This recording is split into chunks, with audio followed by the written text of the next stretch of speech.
All right, what we have here is Urban Noon stainless steel battery operated salt and pepper grinder set. Comes in a nice box. The salt and pepper set is very heavy duty stainless steel.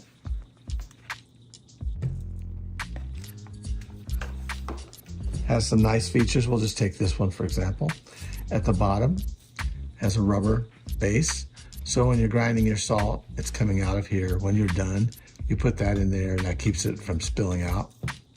Same for the pepper. Then up here, it operates on 4 AA batteries. You see these lines here. You just line up the lines, up pops that. You can see the 4 AA batteries in there. To close it, you line that up again, and then just lock it, and there you go. Obviously, to do the salt and pepper, you just push the button, and it immediately starts grinding. All right, when you get ready to grind, you just take the base off. Here you'll see a light.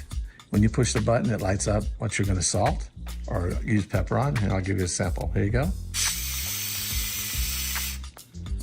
Once you're done, just put this back on. But that's all there is to that. I use it every day. I think they're awesome.